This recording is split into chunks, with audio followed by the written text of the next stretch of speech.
Calaroga Shark Media.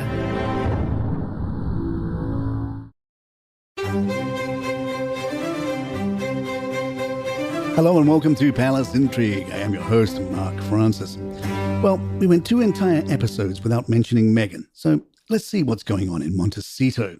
The claims about Meghan Markle having a meltdown after a reported difficult interview have sparked significant controversy, particularly among royal commentators. Angela Levin, a well-known royal biographer, and broadcaster Dan Wootton discussed the incident, suggesting that Meghan was extremely upset during the interview with CBS's Jane Pauley. Levin alleged that Meghan was screaming at producers and appeared to be very annoyed by the questions posed to her, leading to tensions between her and Prince Harry. Levin further commented that during the interview, Meghan seemed frustrated and as though she couldn't stand Harry speaking. This led to speculation about the state of their relationship, with Levin asserting that the couple might be very angry with each other yet unable to separate due to their circumstances. These allegations contribute to ongoing media narratives that scrutinize Meghan and Harry's relationship in public appearances. However, it's important to note that these reports are based on commentary from royal observers and have not been substantiated by direct sources from Meghan or Harry themselves. As with much royal coverage, the truth of such behind-the-scenes dynamics can be difficult to ascertain. Royal commentator Kinsey Schofield told Talk TV, "The line that Meghan's only scratched the surface sounds like a veiled threat to the royal family about what she could say going forward about her time in the firm." I think Harry and Meghan not only lack credibility in this particular topic, I think they lack self-awareness. Where is their concern for the family's mental health? Catherine's, when Omid Scobie targeted her in his book Endgame. We're all looking forward to Harry and Meghan's upcoming Netflix shows.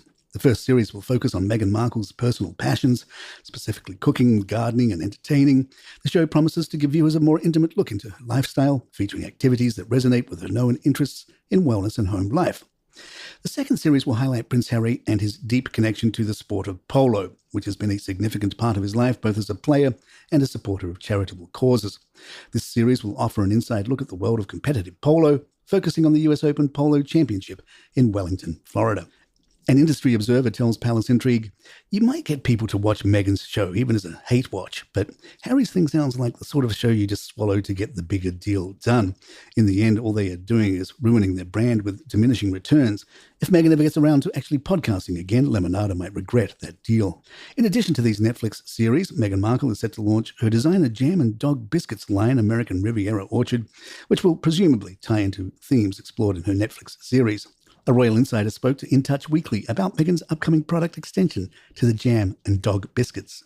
Right now, the word is it'll be a signature rosé wine, which has a lot of people shaking their heads and warning her against it. The level of competition and pressure in the wine game is ferocious. She's going to be stepping on quite a lot of toes. It also takes a huge dedication and capital to make a successful go in the wine business, as well as a lot of time and patience, which is not really something she has the luxury of right now. PR specialist Kaylee Cornelius said, "Meghan is running before she can walk when it comes to her new brand, American Riviera Orchard. It's clear that the Duchess is trying to sell a certain lifestyle with the array of projects and products that she currently has in the pipeline, but her communication strategy is almost cryptic as she and her team are failing to speak to their audience directly. You can't sell a lifestyle without fostering a community, and the Duchess is making a critical mistake by not nurturing the online community she has already accumulated. While influencer marketing can be effective, it only works when consumers feel they can join in. The American Riviera Orchard account looks dormant, with no teasers, snippets, or images providing information about upcoming products. This inactivity may lead to a decline in followers as people feel there's no point in following a brand that rarely posts content.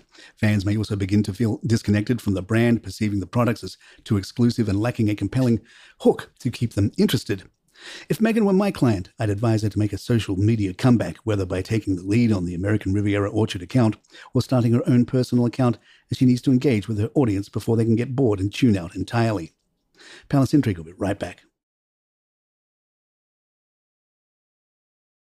Royal commentator Richard Fitzwilliams said the upcoming faux royal tour could upstage the real royal family. He said, "I think when you have former senior working members of the royal family do what the royal family would like to do, I do think it will create difficulties, because the problem is that the Sussexes are so unpredictable." Fitzwilliam adds that the real royals are not able to do something which attracts attention on the same level, and attention is important if you're royal. Historian Simon Heffer tells GB News, Harry appears to have bad relations with his brother and sister-in-law, given that his sister-in-law is probably the closest that we've got to a saint in the royal family at the moment. That's not very good PR on his part. His brother had a very difficult time. His wife has been ill and his father has been ill. The Prince of Wales has held the line pretty well. I think people are aware that Harry has not been supportive. It's one thing for him to go away and keep quiet, which is what the Duke of Windsor did. It's another thing to go away and cause ructions, to give interviews, to make public appearances, to get into the press a lot. I mean, he and his wife clearly live off publicity. They are a brand. They are an act. And like all brands and all acts, they need the oxygen of publicity. That's what he's seeking now. That will always make things difficult for the rest of the royal family if that is his attitude to life, and it does appear to be.